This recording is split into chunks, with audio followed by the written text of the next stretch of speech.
Este es un mensaje del pastor John MacArthur, traducido y predicado en español para el mundo de habla hispana. Esta noche, como les prometí esta mañana, vamos de regreso a Mateo capítulo 24.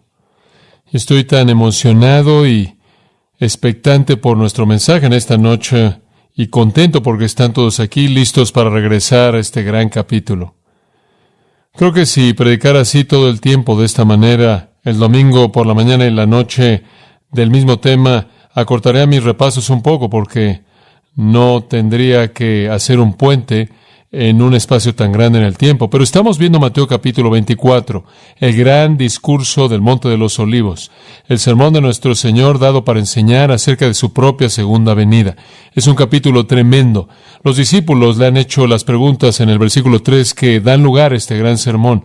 Sus preguntas son: dinos, ¿cuándo serán estas cosas? ¿Qué cosas? La destrucción de Jerusalén, la destrucción del templo, la venida del Mesías en su reino. ¿Cuándo serán estas cosas? ¿Y cuál será la señal de tu venida y del fin del siglo? ¿Quieren saber cuándo es que el Mesías establecerá su reino, juzgará a sus enemigos, limpiará a Jerusalén, congregará a los judíos dispersos y establecerá su reino? Y tienen el sentimiento de que está muy, muy cerca, que podrá suceder en cualquier momento, como lo aprendimos en nuestros estudios que ya vimos en este capítulo. Tienen el sentido que está a la vuelta de la esquina, quizás a tan solo días o, en el mejor de los casos, semanas, ciertamente no más tiempo que eso, porque Jesús había dicho que iba a haber una deserción en Jerusalén, que iba a quedar desierta Jerusalén, Israel, un tiempo de limpieza, que iba a ser destruido el templo, y debieron haber pensado que eso significaba la reconstrucción del gran templo milenario que comenzaría, y Él estaba viniendo en el nombre del Señor, y ciertamente eso estaba muy cercano, y ciertamente Él era el Mesías, y Él había sido proclamado por Juan el Bautista, y Él habría tenido que juzgar a las naciones impías que lo habían rechazado y su pueblo. Todo se veía como si todo se iba a llevar a cabo en este momento. Pero en respuesta a su pregunta, en los versículos 4 hasta el final del capítulo 25, Jesús les da la respuesta más larga a cualquier pregunta hecha en el Nuevo Testamento. Él les dice que su venida está en el futuro. Él no les dice qué tan lejos en el futuro. Ninguno de nosotros sabe eso. Sabemos más que ellos porque hemos vivido los 2000 años desde ese entonces, pero no sabemos qué tan lejos en el futuro. Pero comenzando en el versículo 4, Jesús dice: hay algunas cosas que van a suceder antes de mi venida. Cuando estas cosas comienzan a suceder, prepárense. De hecho, en el versículo 8, Él los llama el principio de dolores de parto, el nacimiento siendo la venida del Mesías a su reino. Y van a haber algunos dolores de parto exactamente al final, apenas antes de que el Mesías venga en su reino. Y entonces Él les está diciendo: no es ahora. Hay algunos dolores de parto que están por venir en el futuro.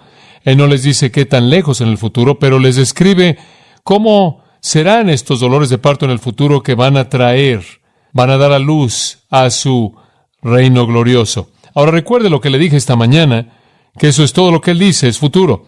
Si estos son los dolores de parto al final, los dolores de parto para el establecimiento del reino, entonces deben venir al fin, así como los dolores de parto en una mujer vienen al fin de su embarazo, apenas antes de que dé a luz esa vida nueva. Y entonces el Señor está describiendo lo que sucederá en el final. Él nos lleva un tiempo llamado en el versículo 21 la gran tribulación, un tiempo en el futuro, sin embargo, todavía por venir. Y todos los detalles que veremos en esta noche apuntan a ese tiempo. Ahora, simplemente otra nota para entrar al texto. Recuerde que cuando los discípulos veían los profetas del Antiguo Testamento, Isaías, Ezequiel, Daniel, cuando veían a Zacarías, inclusive otros de los profetas menores, y veían que el Mesías iba a venir, los profetas nunca separaron una segunda y primera venida. Simplemente hablaron del Mesías que venía y haciendo todo lo que Él haría. Y entonces les parecía que la primera vez que el Mesías viniera sería la única vez que Él vendría, y que Él lo haría todo en ese momento. Lo que no vieron es que habría una primera venida, un largo periodo de tiempo, y después una segunda venida. Sabemos que eso es verdad. Nadie niega eso porque estamos en ese periodo largo en este momento, y ese periodo estuvo escondido de los profetas del Antiguo Testamento. Pablo lo llama un misterio escondido desde los siglos pasados, pero ahora revelado a nosotros. Y entonces estamos en ese periodo de tiempo, esperando la venida futura del Señor Jesucristo.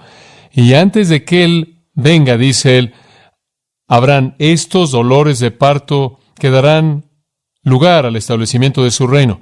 Y hay 6 de ellos, comenzando en el versículo 4. Número 1 fue engaño. Vimos esta mañana, engaño. Y Jesús les respondió y les dijo, guardaos, o literalmente mantengan sus ojos abiertos, cuidado, de que ningún hombre os engañe, porque muchos vendrán en mi nombre diciendo yo soy el Cristo, y engañarán o desviarán a muchos. Y señalamos que siempre habrán cristos falsos, siempre habrán personas que dicen ser Jesucristo, los tenemos en la actualidad, en nuestro mundo diciendo que son Cristos, son los ungidos, son el Salvador del mundo. Siempre existirán, pero Él nos está refiriendo a esos que están aquí en la actualidad o a aquellos que estuvieron en el tiempo del Nuevo Testamento. Él se está refiriendo a aquellos que habrán en el futuro, cuando habrá una abundancia de mesías falsos apareciéndose para tratar de librar a un mundo que está en caos absoluto.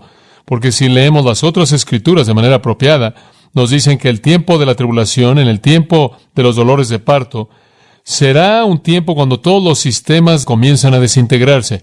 Un tiempo cuando el Señor quita la influencia de refreno del Espíritu Santo, quien refrena el pecado de llegar a su potencial máximo. Todo eso será quitado y el pecado no tendrá refreno. Y entonces es en ese momento cuando el sistema comienza a ser destruido por su propia pecaminosidad, que se levantarán muchos liberadores y mesías falsos tratando de hacer que la gente los siga. El clímax de ese grupo será uno llamado, ¿cómo? Anticristo. Y él será el mesías falso definitivo, el salvador falso definitivo que el mundo verá. E inclusive puede haber otros que estarán compitiendo por su poder hasta que él finalmente asegura su poder a nivel mundial. Entonces el Señor Jesús dice, antes de que yo venga en mi reino, habrán engañadores que vendrán y dirán, yo soy Cristo, y desviarán a muchos, engañarán a muchos. Y leímos en nuestro último mensaje de Daniel capítulo 8 y de Daniel capítulo 11 y de Apocalipsis capítulo 13, Apocalipsis capítulo 19 y segunda de Tesalonicenses capítulo 2. Y todos esos pasajes nos hablan de este anticristo engañador final.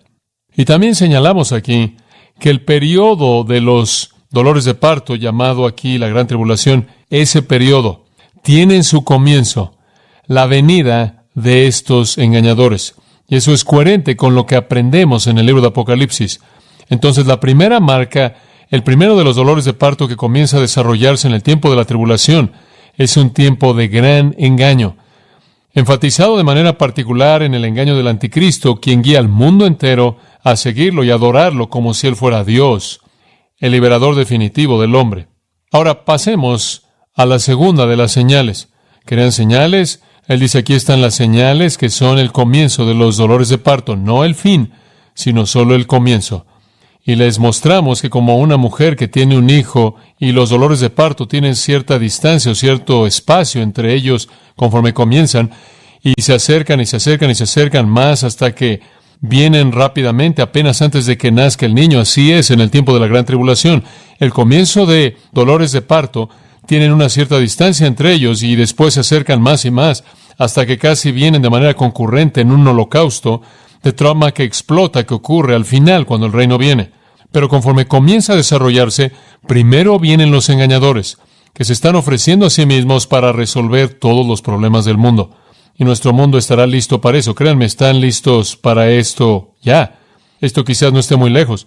Nuestro mundo está listo para que alguien venga y pueda resolver todos los problemas. Pero el segundo no es engaño, sino disensión. Disensión. Versículo 6. Y oiréis de guerras y rumores de guerras. Mirad que no os turbéis, porque es necesario que todo esto acontezca, pero aún no es el fin. En otras palabras, esto es tan solo el comienzo de los dolores de parto, porque se levantará nación contra nación y reino contra reino. Vamos a detenernos ahí. Entonces vemos en el versículo 6 que ese periodo de tiempo se va a caracterizar por guerras y rumores de guerras. Si usted no está involucrado en una inmediatamente, inclusive si lo está, usted va a oír de otras guerras. Y en donde ni siquiera existen las guerras, habrán rumores de que existen. Guerra caliente, guerra fría, todo tipo concebible de guerra. Guerra global, nación contra nación, reino contra reino. Y no hay diferencia entre esas dos, A menos de que digamos que una nación es un grupo de personas sin un rey, y un reino es un grupo de personas con un rey, y ese es el único elemento distintivo en esos dos. El punto es que las naciones y los reinos se van a involucrar a nivel global en guerras y rumores de guerras. Ahora dice usted, bueno, siempre hemos tenido esto. Tiene razón, siempre lo hemos tenido.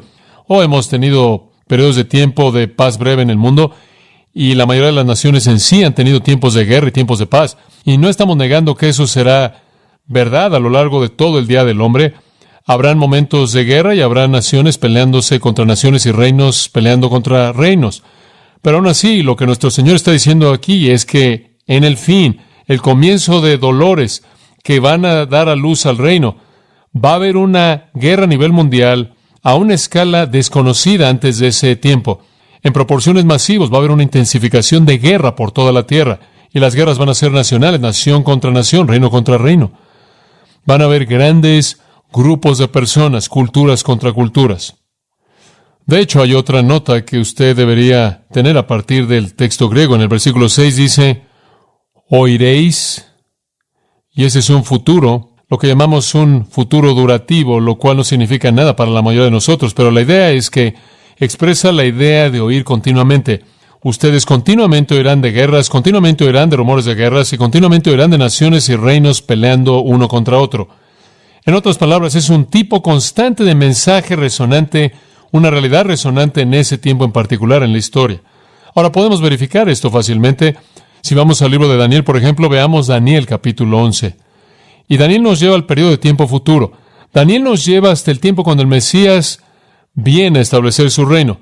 Y apenas previo a eso, Daniel describe la guerra, por lo menos en algunas perspectivas. Daniel 11, versículo 40. En el tiempo del fin, este es el tiempo del fin del siglo. Daniel nos está llevando al fin en donde nuestro Señor nos está llevando. En el tiempo del fin, el rey del sur va a empujarlo. Empujarlo se refiere al anticristo. Y si usted estudia la profecía de Daniel, descubre que al final el anticristo gobierna un reino grande, básicamente constituido por el territorio que una vez le perteneció al antiguo Imperio Romano. En otras palabras, en un sentido, va a haber una Europa unificada. Él va a ser el rey de una confederación occidental.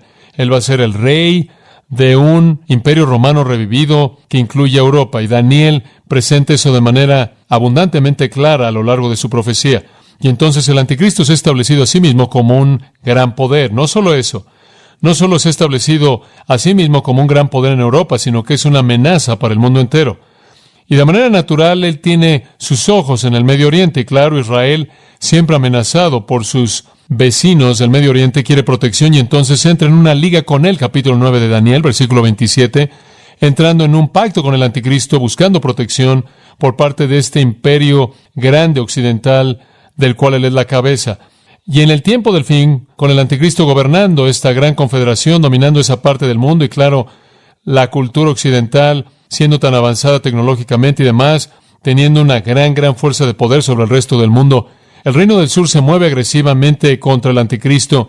Este es algún tipo de ejército africano, algún tipo de coalición africana y confederación que empuja hacia el norte, hacia el poder del anticristo.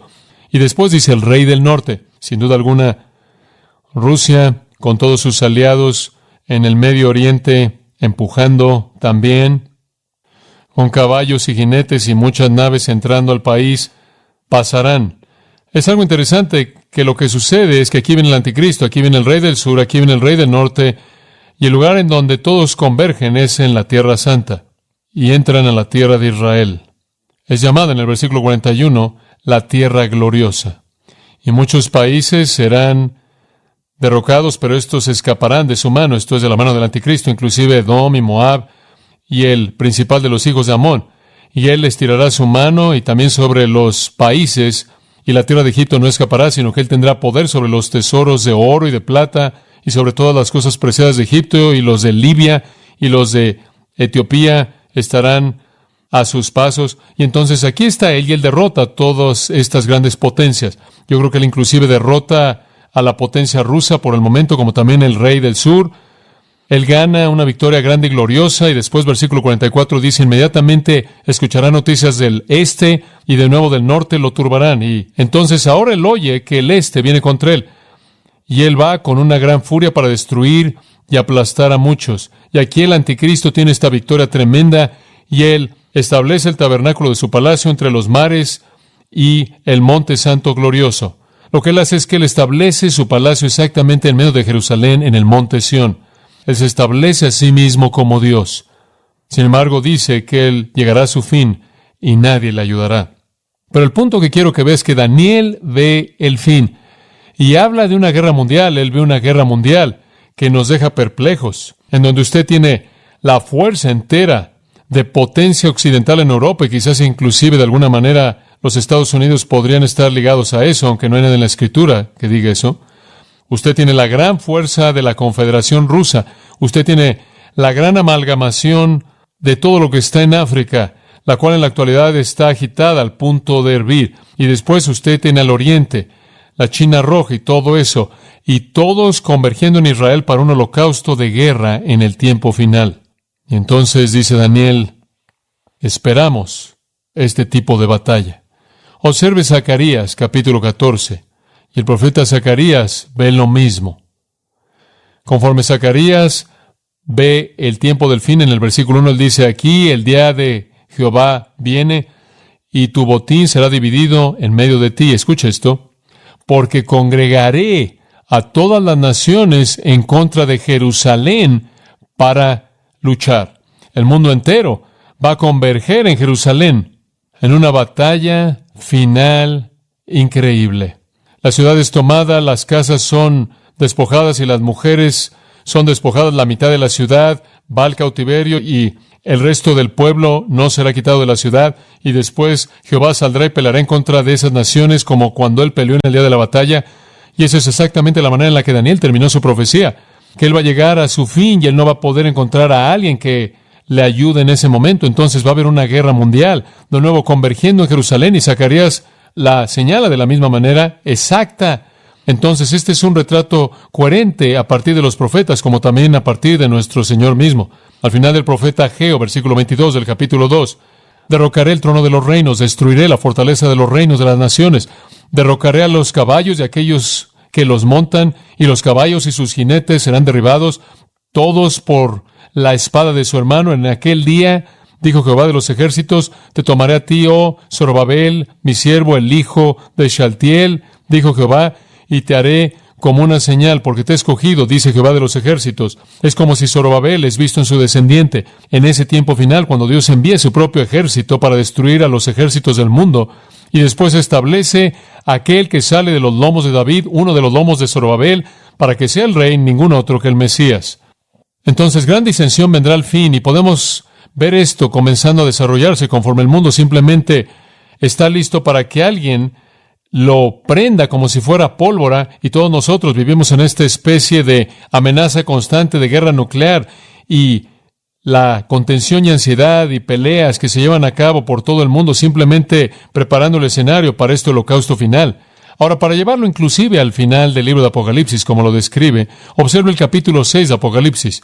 Y Apocalipsis nos da inclusive más detalles conforme vemos esto, guerras y rumores de guerras, y reino contra reino y nación contra nación, y toda esta gran guerra que va a venir al final. Cuando usted tiene los sellos, usted tiene 7 sellos abiertos. Es algo interesante, simbólico. Un testamento que era dejado a alguien, era sellado 7 veces en la ley romana para que no pudiera ser violado sin que la gente se diera cuenta. Y este es un testamento sellado.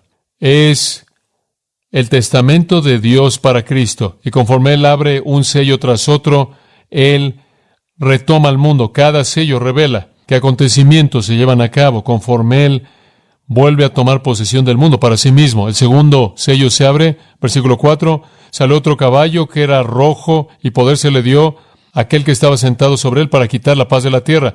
La paz falsa establecida por el anticristo es quitada de la tierra y comienzan a matarse el uno al otro y se le dio una gran espada. Entonces aquí usted tiene la guerra. Aquí usted tiene al mundo comenzando a matarse a sí mismo en una matanza masiva. Y cuando él hubo abierto el tercer sello, versículo 5, oía la tercera criatura viviente o ángel diciendo, ven, y vi, y aquí un caballo negro y aquel que se sentaba sobre él, con un par de balanzas en su mano, y procede a describir el hecho de que él estaba pesando el grano y demás, y son condiciones de hambre, no hay suficiente alimento, y ese es el resultado de la guerra. Y después usted llega al cuarto sello en el versículo 7. El versículo 8 lo describe: y miré, y aquí un caballo pálido, y el nombre de aquel que se sentaba sobre él era Muerte, y el Hades lo seguía, y se le dio poder sobre la cuarta parte de la tierra para matar con espada, y con hambre, y con muerte, y con las bestias de la tierra. Y aquí está la masacre de un cuarto de la población del mundo. Con estas estadísticas en la actualidad, una cantidad enorme de personas es masacrada en la matanza que se lleva a cabo a nivel mundial. Ahora vaya al capítulo 9 de Apocalipsis y usted verá aún más lo que sucede en esta guerra al final. Versículo 13. El sexto ángel sonó y oí una voz de los 4 cuernos del altar de oro que está delante de Dios, diciéndole al sexto ángel que tenía la trompeta: suelta a los 4 ángeles que están amarrados en el gran río Éufrates. Y los 4 ángeles fueron soltados, que estaban preparados para 1 hora y 1 día y 1 mes y 1 año para matar a la tercera parte de los hombres. Y aquí viene otra multitud de fuerzas demoníacas para masacrar a una tercera parte de la población que quedó después de que la cuarta parte original había sido matada. Y el número de este ejército de jinetes es 200 millones. Y oí el número de ellos, y él los describe. Y ellos vinieron y tenían un poder tremendo para matar. Versículo 18. Mediante estos 3, la tercera parte de los hombres fue matada, y mediante fuego y humo y azufre, su poder estaba en su boca, sus colas eran como serpientes, y sus cabezas y demás. Y el resto de los hombres que no fueron matados por estas plagas no se arrepintieron de las obras de sus manos, para que no adoraran a demonios, ídolos de oro y plata y bronce y piedra y madera, que no pueden ni ver ni andar, ni se arrepintieron de sus homicidios, ni de sus hechicerías, ni de la fornicación, ni de sus robos. Inclusive después de que una cuarta parte del mundo es masacrada en el holocausto de la guerra, otra tercera parte es masacrada. Algunos hombres, aún así, todavía no se arrepienten. El capítulo 13 nos dice otra cosa interesante acerca de esta guerra. El poder impresionante en esta guerra, en parte, no está solo en las fuerzas demoníacas del infierno y Satanás mismo, sino que está en el anticristo, la bestia. Versículo 7. Y se le dio a hacer guerra con los santos y vencerlos, y se les dio poder sobre toda lengua, tribu, nación. Y él viene en el versículo 10 y él mata con la espada. Entonces aquí está el anticristo, así como vimos en el Antiguo Testamento en Daniel. Él es el que masacra al rey del sur, el ejército del norte derrota al ejército del este, establece su poder a nivel mundial. Usted entiende el escenario. Simplemente una masacre incesante en la guerra, en el tiempo final. Todas las esperanzas del hombre son derribadas, llegando a nada, conforme todo llega a su fin. Otro pasaje, 16:14 de Apocalipsis. En el versículo 13, Juan ve estos 3 espíritus inmundos, son espíritus demoníacos del infierno, sin duda alguna de gran poder, demonios de alto rango, salen de la boca de la bestia y de la boca del falso profeta, son espíritus de demonios que llevan a cabo milagros, salen a los reyes de la tierra y el mundo entero para congregarlos para la batalla del gran día del Dios Todopoderoso. Versículo 16 dice que son congregados a un lugar llamado Armagedón. Y creo que las fuerzas demoníacas del mundo congregan a todos los ejércitos del mundo para converger en Jerusalén, para destruirla y para evitar que el Rey de Reyes regrese. Y el llamado viene para que se preparen, para que peleen. Y hay un holocausto de guerra conforme luchan uno contra otro. Y en medio de esa batalla, Cristo viene y los destruye a todos. Entonces usted puede ver que el Apocalipsis, como también los profetas del Antiguo Testamento, apoyan las palabras de nuestro Señor, de que habrá un tiempo de guerra y rumores de guerras y naciones levantándose contra otras naciones. Ahora regresa a Mateo 24. Y en el versículo 6 de nuevo dice: oiréis de guerras y rumores de guerras. Mirad que no os turbéis. No eleven un clamor. No se alarmen. No entren en pánico inmediato, porque ese no es aún la milésima de segundo para el Rey venidero. Eso es lo que él dice. Mirad que no os turbéis. Troemai significa levantar un clamor, estar alarmado, porque todas estas cosas deben pasar. Todo es necesario para que el pecado tenga su última jornada, pero el fin no ha llegado. Parecería como si debe ser, pero no ha llegado aún. Todavía hay unas cuantas cosas que están por venir. y vienen en una velocidad que se va incrementando más y más. Entonces nuestro Señor dice, no, este no es el tiempo para el reino, este no es el tiempo para el juicio final, este no es el tiempo para la destrucción de los impíos, este no es el tiempo para la renovación de Jerusalén y la limpieza del templo. Ese es un tiempo futuro, un tiempo cuando habrá engaño como el mundo jamás lo ha conocido, un tiempo cuando habrá disensión a nivel mundial como el mundo jamás lo ha conocido. Hay una tercera señal de principio de los dolores de parto, y es devastación, engaño, disensión, devastación. A la mitad del versículo 7. Y habrá pestes y hambres y terremotos en diferentes lugares. La mayoría de los mejores manuscritos no incluyen la palabra pestes aquí en el relato de Mateo. Voy a hacer un comentario adicional de eso en un momento. Y entonces Mateo dice que Jesús dijo que habrán hambres y terremotos en diferentes lugares, además de los falsos cristos, además de las masacres mundiales y las guerras. Habrán desastres de proporciones sorprendentes por toda la tierra, conforme la tierra maldita misma comienza a desintegrarse. Hambres y terremotos. Limo y seismos, la palabra griega es seismos, de la cual obtenemos sismógrafo para medir los terremotos. Marcos dice, estos no son más que el comienzo de los dolores de parto, capítulo 13, versículo 8. Y Lucas, en Lucas 21:11, añade la palabra pestes. Después él añade escenarios terribles y grandes señales del cielo. Ahora, Mateo no incluyó todos ellos, pero si los unimos todos, tenemos hambres, terremotos, pestes, escenarios aterradores y grandes señales del cielo. Todo eso va a caracterizar al tiempo final. ¿Qué son pestes? Loimoi en el griego significa enfermedades, plagas. Vistas aterradoras de la raíz phobos, de la cual obtenemos fobia, temor. Acontecimientos horrendos significa, escenarios aterradores significan acontecimientos aterradores, y señales del cielo, cambios en el cielo. Entonces, en ese tiempo, cuando el mundo entero comienza a desintegrarse, habrán plagas y enfermedades, como también terremotos y hambres, acontecimientos horrendos que son indescriptibles y aterradores, como también cambios en el cielo mismo.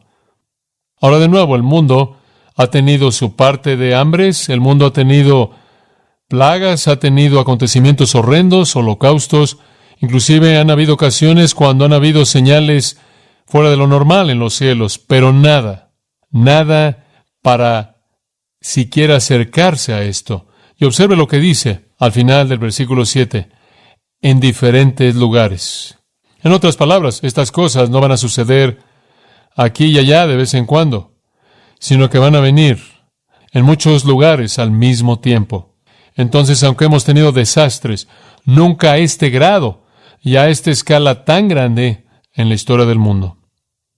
Como puede ver, el mundo entero comienza a autodestruirse cuando el pecado no tiene refreno. Como puede ver, el Señor ha refrenado el pecado. Él lo está haciendo en la actualidad. Él está refrenando el pecado para la preservación de su pueblo, para la preservación de su tierra.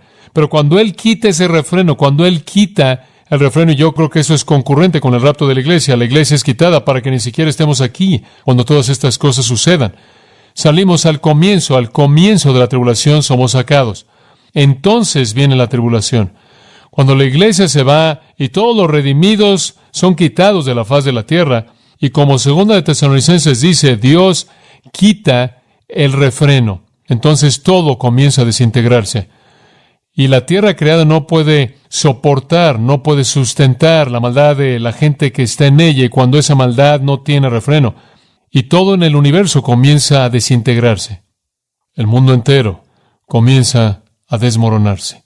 En ese punto, Apocalipsis 9 dice que el infierno se abre, y Satanás suelta demonios que han estado ahí a lo largo de los siglos, y multiplican la población demoníaca, y Dios les permite que hagan señales y maravillas para engañar al mundo y cautivar las mentes del mundo conforme el pecado es desatado sin refreno. Ahora, para llevarle al tiempo del fin y mostrarle estas cosas, tengo que regresar a Apocalipsis. Y aquí, conforme Juan recibe una visión del fin, él ve todas las cosas de las que acabamos de hablar. Terremotos, ve Apocalipsis 6, versículo 12. Y vi, y aquí está el sexto sello, conforme el comienzo o el principio de dolores de parto se desarrollan, Y vi cuando él había abierto el sexto sello, y aquí hubo un gran terremoto. Un gran terremoto. Capítulo 16, versículo 18. Y aquí, conforme el séptimo ángel derrama su copa, ahora usted está al fin mismo, ahora usted está al fin de la tribulación. Viene una voz del cielo y versículo 18, relámpagos, truenos y otro gran terremoto que literalmente fractura la gran ciudad en pedazos. Y versículo 20, toda isla huye, los montes son aplanados, gran granizo cae del cielo y los hombres blasfeman a Dios. Ahora, ahí está el terremoto del final. Pero hay otro terremoto masivo que acabamos de ver en el sexto capítulo de Apocalipsis también. Entonces, ese tiempo será caracterizado por terremotos aterradores.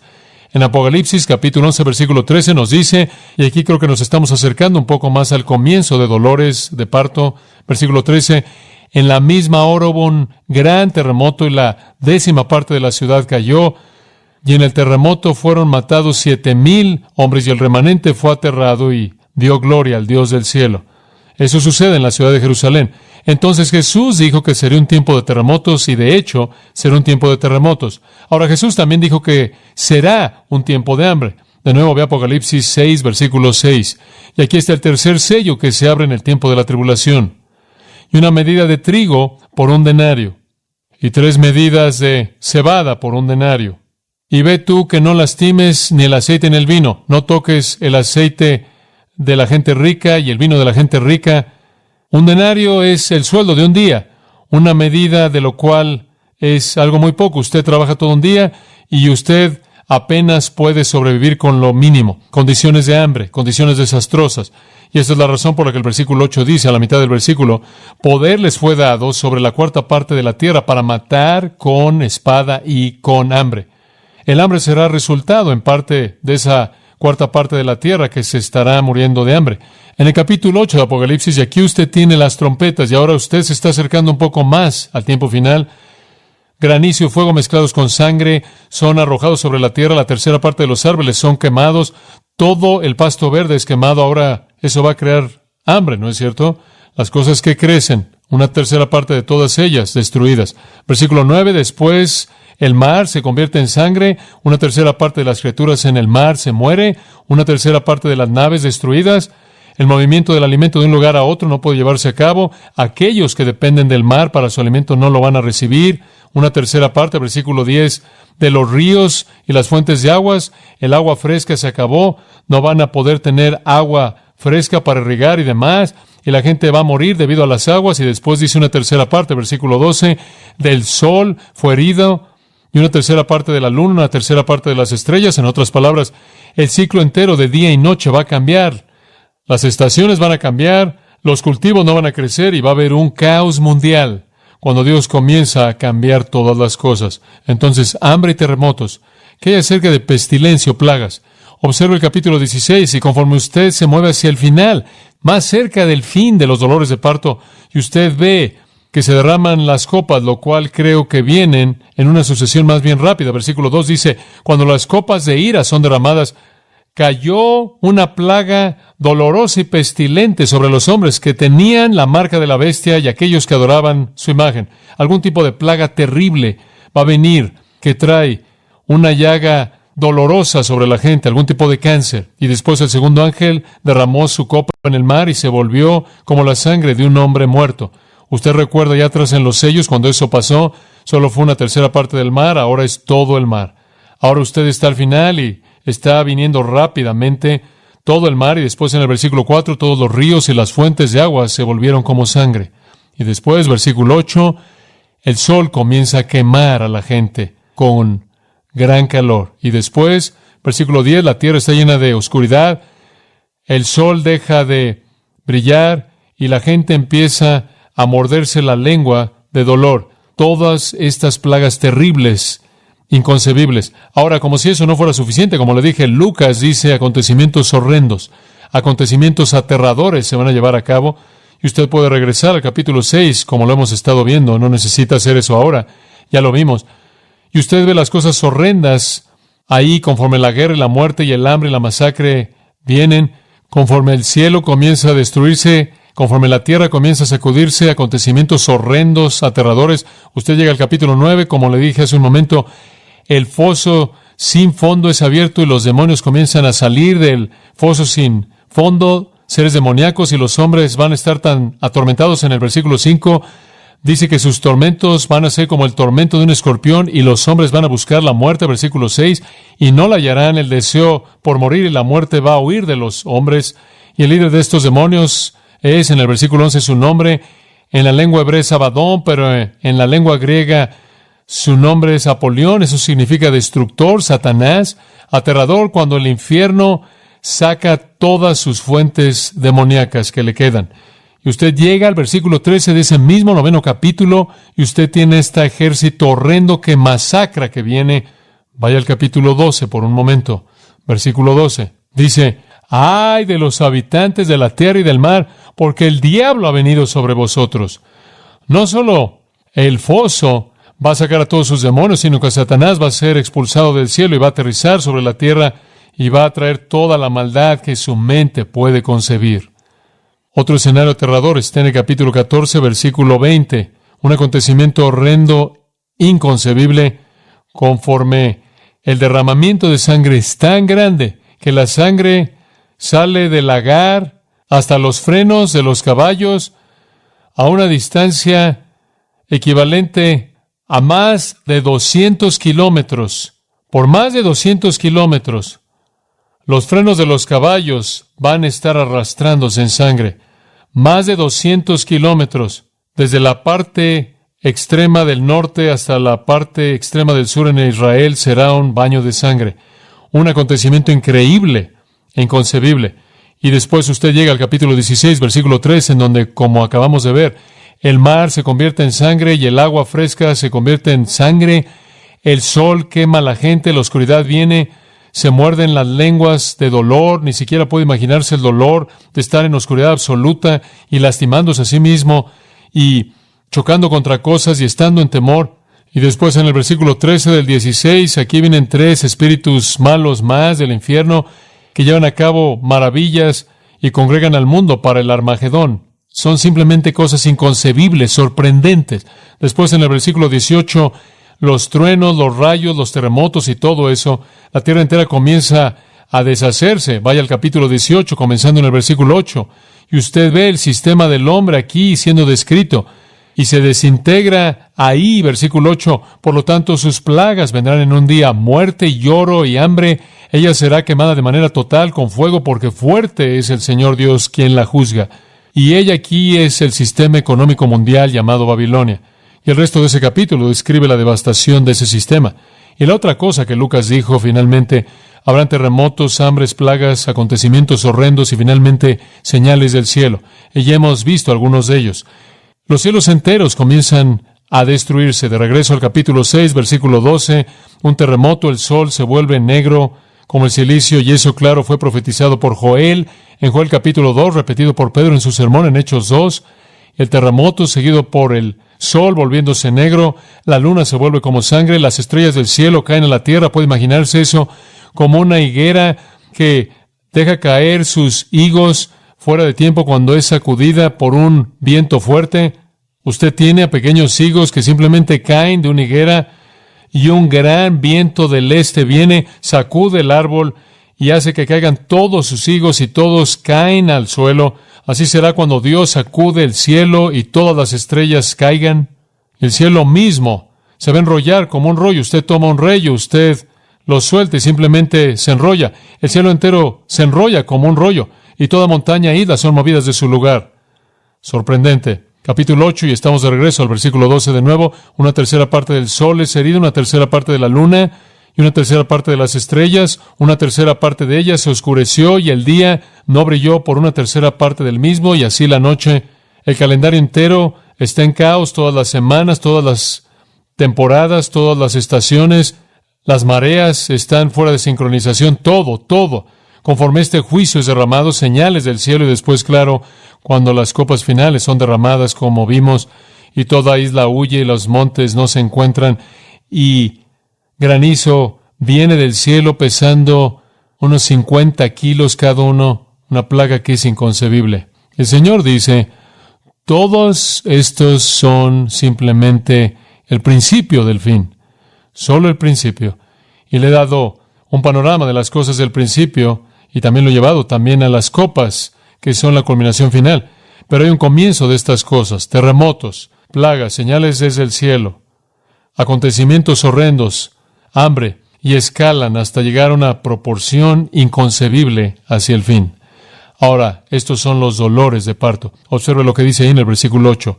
Todos estos son el principio de dolores de parto. Ahora, eso habrá sido entendido. Dice usted, ¿los judíos habrán entendido eso? Sí. Permítame detenernos en nuestro viaje a lo largo de la Escritura, simplemente para hablar por un momento. A los judíos se les había enseñado que antes de que el Mesías viniera, habrían dolores de parto. Un concepto muy familiar, judío. Edersheim, el gran erudito judío, dice, y cito, los escritos judíos hablan con mucha frecuencia de los dolores de parto del Mesías. Fin de la cita. Entonces, cuando él dijo, estos son dolores de parto, habrían sabido de qué estaba hablando. Terminología conocida. Y todas estas cosas nos dicen que la venida de Cristo se acerca. Y todas vendrán en el tiempo final de tal manera que va más allá de nuestra concepción. Entonces nuestro Señor dice que el tiempo del fin será marcado por engaño, por disensión y por devastación. Permítame darle una cuarta: profanación. Profanación. Y aquí nos alejamos del mundo y nos concentramos en los creyentes. Dejamos al mundo y pasamos a los creyentes. Ahora observe esto. Versículo 9.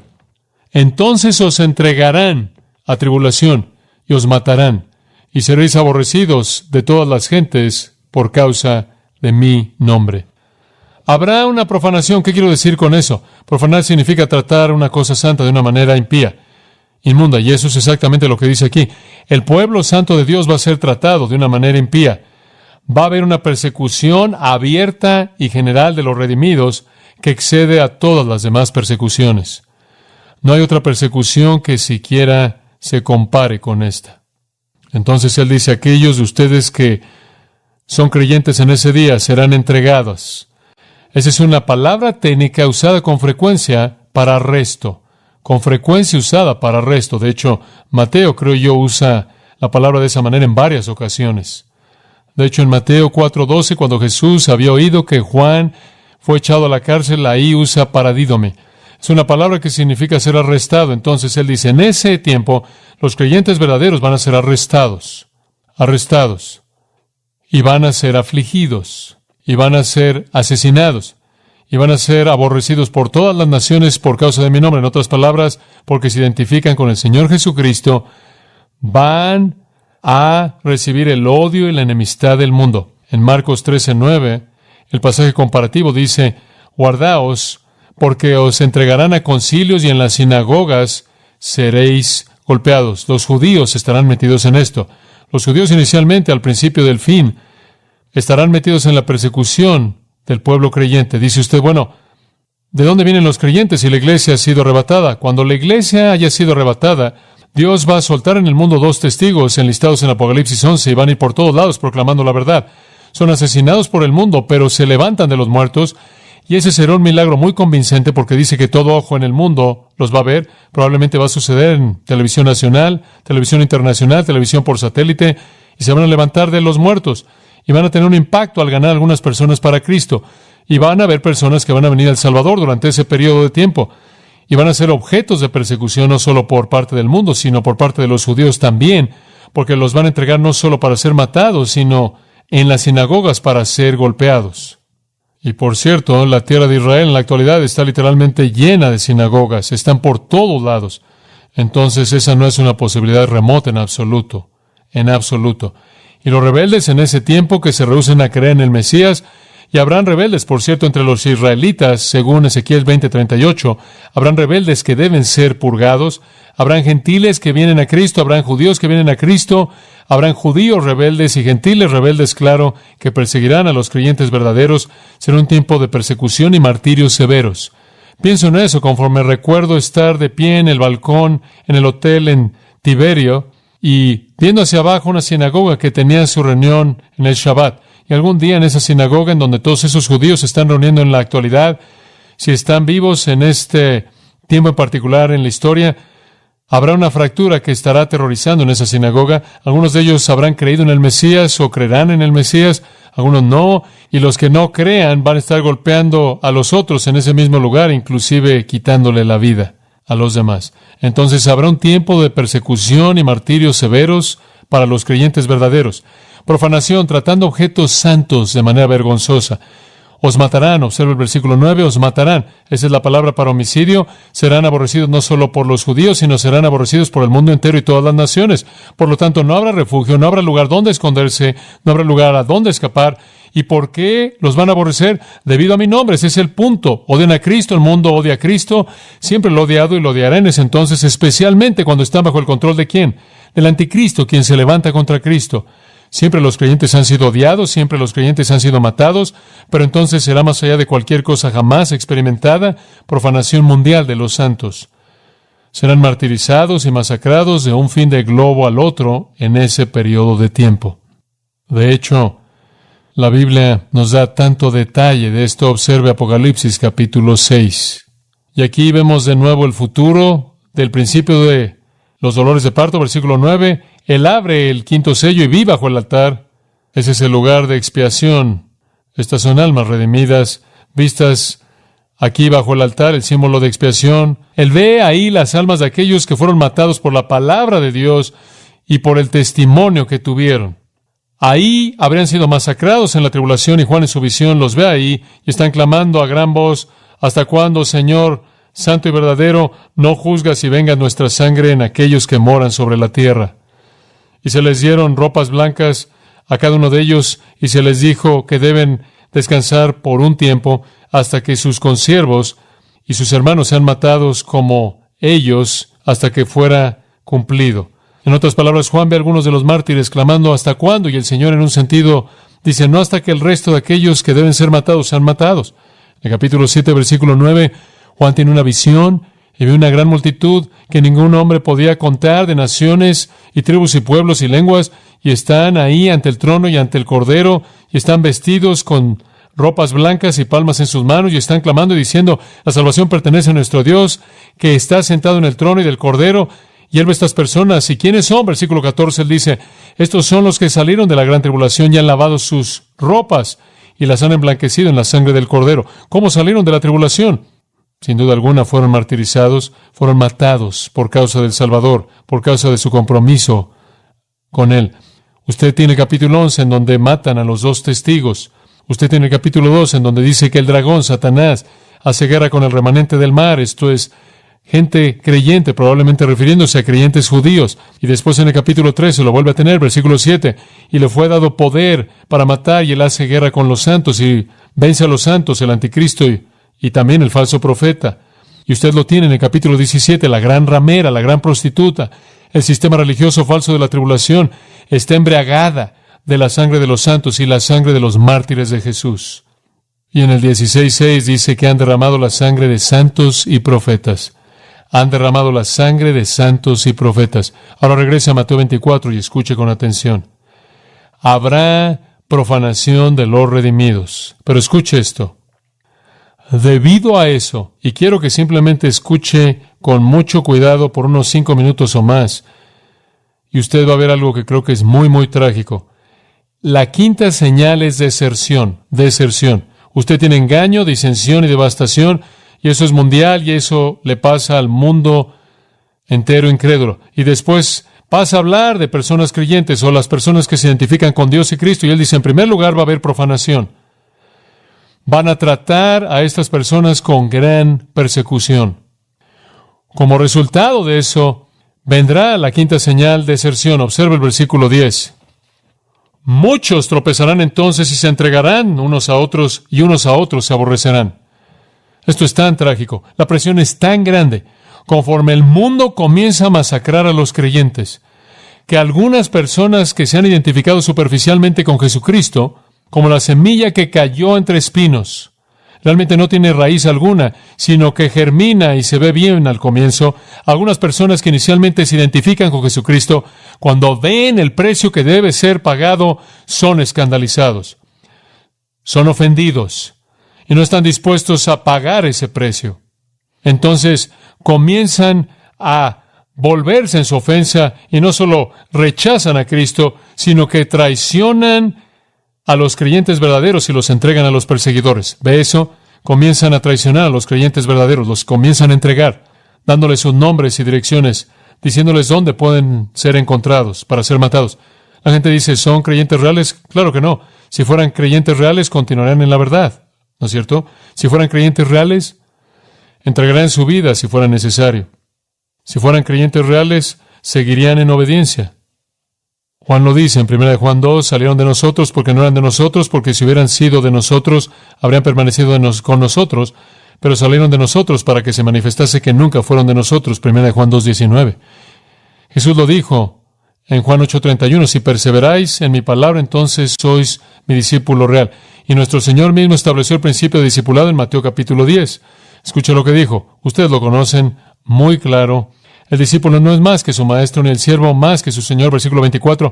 Es suficiente que el discípulo sea como su maestro y el siervo como su señor. Se han llamado al amo de la casa Beelzebú. ¿Cuánto más llamarán a aquellos de su casa? En otras palabras, si dijeron que Jesús era de Satanás, van a decirlo de ustedes, pero es suficiente que sean como él. El discípulo verdadero está dispuesto a sufrir como su maestro sufrió, así que no los temáis. Y después el Señor dice, por tanto, todo aquel que me confesare delante de los hombres, lo confesaré delante de mi Padre que está en los cielos. Pero todo aquel que me negare delante de los hombres, también yo lo negaré delante de mi Padre que está en el cielo. Él también dijo esto, el que no toma su cruz y viene en pos de mí no es digno de mí. La persona que dice, no quiero la cruz, no quiero morir, yo abandono, esa persona ni siquiera es digno de ser discípulo. Esa persona ni siquiera pertenece a Cristo. La persona que pertenece a Cristo continúa. La persona que pertenece a Cristo está dispuesta a pagar el precio, no porque tiene alguna virtud especial por sí mismo, sino porque si Él es un creyente verdadero, el Espíritu Santo le concede una gracia que lo sustenta. Esa es la clave. Como puede ver en Hebreos 3:12 dice, mirad, hermanos, no sea que haya un corazón malo de incredulidad en vosotros que se aleje del Dios vivo. Cuando alguien se aparta del Dios vivo, manifiesta un corazón malo de incredulidad. Y Pablo le dijo a Timoteo, si algún hombre lo negare, el Señor lo negará. Entonces, estas personas se identificaron externamente con el cristianismo, pero cuando el calor se incrementó, se fueron. Se ofendieron. Suelo pedregoso. Engañados, porque no quisieron pagar el precio. Como los discípulos que dijeron, bueno, te vamos a seguir tan pronto como vayamos a hacer esto. Y Jesús dijo, cualquier hombre que colocando su mano sobre el arado se vuelve no es digno de mi reino. Buscaron la seguridad, pero no se detienen ahí. Se traicionan unos a otros. ¡Qué cosa tan trágica! Esto va a pasar en ese entonces. El pueblo maravilloso, redimido y piadoso va a ser traicionado por la gente que se ofende y no está dispuesta a pagar el precio. Se van a convertir en informantes y los van a entregar para que puedan ser matados, masacrados. Marcos escribe de eso en el capítulo 13, versículo 12. Hermano traicionará a hermano para entregarlo a la muerte, y el padre a su hijo, y los hijos se levantarán contra sus padres y harán que sean matados. Digo, llegará la familia, ahí en la familia, conforme la gente, bajo la presión de tener que entregar su vida por Cristo. Se salen, abandonan, desertan, y después se vuelven en contra de sus propios padres, sus propios parientes. Lucas 21:16, seréis traicionados por padres, hermanos, parientes y amigos, y harán que los maten. Eso es deserción. Y algunos de ellos van a desertar, porque el precio es demasiado alto. Pero algunos de ellos van a desertar. Observe el versículo 11. Y muchos falsos profetas se levantarán y engañarán a muchos. No falsos cristos ahora, sino falsos maestros. Algunos de ellos van a desertar porque no quieren pagar el precio, y algunos de ellos van a desertar porque han sido, ¿qué? Engañados. Entonces, la deserción va a ser una deserción doble en ese punto. Muchos falsos profetas se levantarán. Y dice lo mismo, ¿no es cierto?, ahí en el versículo 24. Y estos falsos profetas van a enseñar error satánico, diabólico, infernal. Ahora escuche con mucho cuidado lo que digo. Si Satanás está por todos lados, y Satanás primordialmente se disfraza de ángel de luz, esa época no solo va a estar llena de todo tipo de maldad abierta, sino que va a estar llena de todo tipo de religión falsa. El único que tiene que hacer usted es leer Apocalipsis 17 para ver eso, porque en Apocalipsis 17 usted tiene este sistema religioso mundano, malo, vil, miserable, llamado la ramera, la gran ramera, la prostituta. Es una prostitución de religión. Si la iglesia es una novia, esta es una ramera. Y entonces va a haber todo tipo de engaño religioso floreciendo conforme Satanás hace lo que puede para hacer que la gente se desvíe.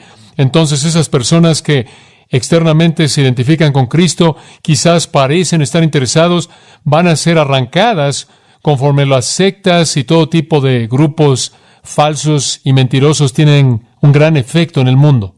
Un gran efecto. Y por cierto, en Apocalipsis 9:21 dice, la palabra hechicerías es la palabra farmaqueia, significa drogas. Y quizás las drogas serán parte de ese, entre comillas, engaño religioso. La gente va a recibir la marca de la bestia, van a adorar una imagen vil, miserable de la bestia. Todo esto como parte del engaño. Ahora quiero que vea algo más. Esto es simplemente sorprendente. Observa el versículo 12. Y por haberse multiplicado la maldad, el amor de muchos se enfriará. Este es el tercer elemento de deserción. Algunos van a desertar porque no pagarán el precio y morirán. Algunos van a desertar porque están engañados. Y algunos desertarán porque escogen la iniquidad. Iniquidad es la palabra sin ley, es la palabra que significa que violan la ley de Dios. Es simplemente el pecado enloqueciendo. Y el pecado será tan abundante que va a traer a personas que están moviéndose hacia la verdad de regreso a la maldad. Digo, lo vemos en la actualidad. Lo vemos en la actualidad. Hoy de una niña que vino a nuestra iglesia, trabajaba en nuestro departamento de jóvenes, y la impiedad vino a su vida y la despedazó. Y la impiedad entonces va a ser mucho más poderosa de lo que es en la actualidad. Lo que va a suceder, va a haber una abundancia de impiedad miserable por todo el mundo. Será como uno tome alguna de las peores revistas pornográficas que usted puede concebir, y así eso va a pasar por toda la faz de la tierra en público. Muy bien. Y ese tipo de maldad abierta va a alejar a la gente, y eso, dice, causará que el amor de muchos se enfríe, porque la iniquidad abunda. Impiedad por todos lados. Pablo le escribió a Timoteo y describió ese día último. Él describió esa impiedad. Los hombres serán amadores de sí mismos, avaros, jactanciosos, soberbios, blasfemos, desobedientes a los padres, ingratos, impíos, 2 Timoteo 3, sin afecto familiar natural, violadores de pactos, calumniadores, incontinentes, violentos, menospreciando a aquellos que son buenos, traidores, arrogantes, amadores de los placeres más que de Dios, y el amor de muchos se enfriará porque aman el placer. Impiedad global, inmundicia global, el vicio por todos lados, los hombres inmersos en él sin refreno. Y viene rápido, ¿no es cierto? Digo, estas cosas no parecen tan remotas para nosotros como pudieron haberlo sido para nuestra sociedad hace 20 años atrás. Y su afecto, aunque es superficial, su afecto hacia Cristo se enfría, se enfría. Son alejados, son atraídos por el amor a la maldad, el amor miserable de la maldad. Y después versículo 13, pero el que persevere hasta el fin, este será salvo. ¿Cómo puede usted identificar a los salvos? Porque los salvos no, ¿qué? No desertan, ¿no es cierto? No desertan. No se van a alejar porque el precio es demasiado alto. No se van a ir porque están engañados. No se van a alejar porque aman la maldad. Y entonces usted simplemente observe. Y los que perseveran hasta el fin, ¿son qué? Son los salvos. Y serán librados de eso. Algunos morirán y algunos vivirán, pero todos serán librados, sea en la vida o la muerte. Van a ser librados de la ira venidera. La perseverancia es siempre la marca de los salvos. La perseverancia siempre es la marca de los salvos. Perseveran hasta el final. En Mateo 10:22 Jesús lo dijo. Y seréis aborrecidos por todos los hombres por causa de mi nombre, pero el que persevera hasta el fin será salvo. El hombre quien, en esa afirmación, Jesús estaba diciendo, quien llega hasta el fin de su vida y persevera enfrentando lo que enfrente, demuestra que Él es quien al fin será salvo. Él será librado de esta vida a las glorias del cielo, y así será en el futuro. El que persevera en todo eso, el que en términos de Apocalipsis 2:10 es un vencedor. Él es un vencedor, y Él es el que será salvo. Sin importar cuál sea la persecución, sin importar cuál sea el precio. ¡Qué promesa tan maravillosa! Lucas 21:19 lo expresó de esta manera, afirmación maravillosa. En vuestra perseverancia ganaréis vuestras almas. ¡Qué gran afirmación! Es el que persevera por el poder de Dios, la gracia de Dios, el que gana al fin. La fe que persevera es la fe de los salvos, la fe de los redimidos. Entonces en el fin habrá una deserción terrible conforme la gente que se identifica con la iglesia de pronto huye. ¿Sabe una cosa? Si todo esto se llevara a cabo en este momento, descubriríamos quiénes son los desertores, ¿no es cierto? Descubriríamos quiénes son los que no quieren pagar el precio de la muerte. Descubriríamos quiénes son las personas que serán atraídos por los falsos profetas. Veríamos a los que amaron su impiedad más de lo que amaron a Dios. Todo será claro. Y así será en ese entonces. Así será entonces. Solo los que perseveran serán librados. Y los vemos en Apocalipsis 7, sacados de la gran tribulación en ropa blanca. Los vemos en Apocalipsis 19, conforme Cristo regresa y están montando con Él en ropa blanca. Perseveraron y se les dio una túnica blanca. El último punto. Declaración. La señal final de la venida, el dolor de parto final que comienza es declaración. Y antes de que el Señor venga, esto tiene que suceder. Y será predicado este evangelio del reino en todo el mundo para testimonio a todas las naciones, y entonces vendrá el fin.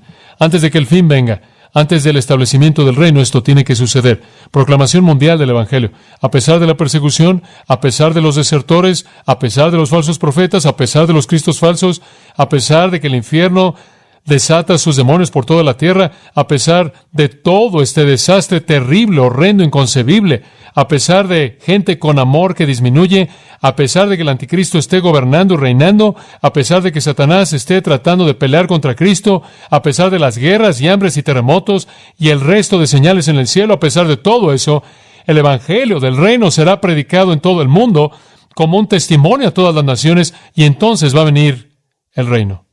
Dice usted, hombre, ¿cómo va a pasar eso? ¿Cómo es que el evangelio va a ser predicado? Observe Apocalipsis 14. Este es el último pasaje que veremos. Apocalipsis 14, versículo 6. Y aquí estamos, apenas antes de que las copas sean derramadas, apenas antes de que los últimos dolores de parto finales que vienen a una velocidad que se incrementa den lugar al reino, apenas hacia el final, apenas antes de que el holocausto final se lleve a cabo. Vi otro ángel volar en medio del cielo, dice Juan, y él tenía el evangelio eterno. ¿Por qué? Para predicarle a aquellos que moran en la tierra y a toda nación, lengua, tribu y ¿qué? Y nación. Ahí está el cumplimiento de Mateo 24:14. Esa predicación del evangelio del reino al mundo entero no está hablando de lo que está pasando ahora, está hablando de lo que ese ángel va a hacer en una evangelización grande, sobrenatural, milagrosa final del mundo. Y sucede inmediatamente antes del juicio. Y esa es la razón por la que el ángel dice, temed a Dios y dadle gloria. Ese es el mensaje que él está predicando. Porque la hora de su juicio ha llegado. Y adorad a aquel que hizo el cielo y la tierra y el mar y las fuentes de las aguas. Y otro ángel viene detrás de ese ángel y dice, Babilonia ha caído, ha caído. En otras palabras, el día del hombre se acabó. Más vale que estén bien con Dios. Este es el gran esfuerzo evangelístico llevado a cabo por ángeles gloriosos en los cielos, volando por todo el globo, apenas antes de que el holocausto final se lleve a cabo. Y el evangelio eterno es el mismo evangelio que Dios siempre ha dado, que Él juzga el pecado y recompensa la justicia. Y estos ángeles van a llamar al mundo al Salvador. Y después vendrá el fin, pero no antes de eso, dice nuestro Señor. Entonces, esos son los dolores de parto. Esos son los dolores de parto. Pero esos únicamente son el principio de dolores de parto. Conforme avanzamos a lo largo del capítulo, vamos a ver más y más detalles. Ahora, alguien va a decir esto. ¿Cómo sabemos cuándo comienzan los dolores de parto? ¿Cómo sabemos cuándo realmente comienzan? Y ese va a ser nuestro estudio del versículo 15 hasta el 28. Y eso está a unas cuantas semanas. Espere, pero puede leer por adelantado. Inclinémonos en oración. Padre, hemos disfrutado de un gran tiempo en esta noche. Maravilloso, gracias por este gran tiempo.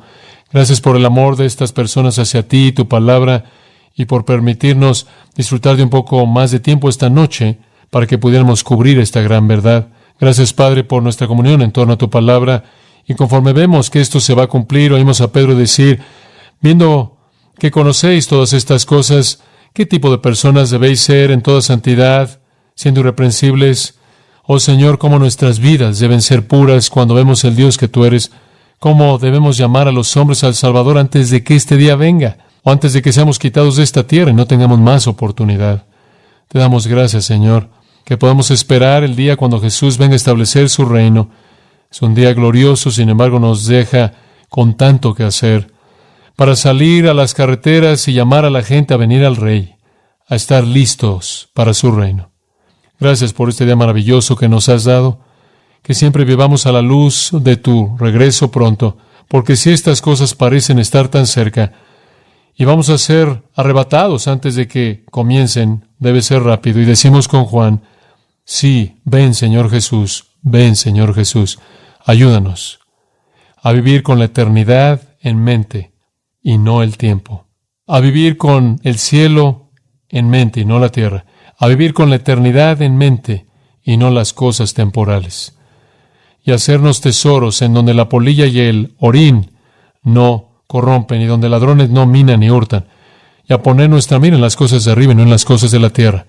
Y esperamos con gratitud, sin embargo con tristeza, por aquellos en Cristo, el día del regreso de Cristo. Oramos en su nombre. Amén. Usted ha escuchado a John MacArthur, maestro bíblico de gracia a vosotros.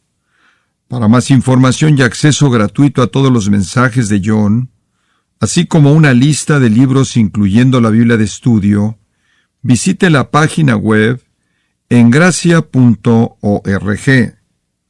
Gracia a vosotros y el pastor John MacArthur se reservan toda protección y derecho de autor bajo la ley que esté vigente.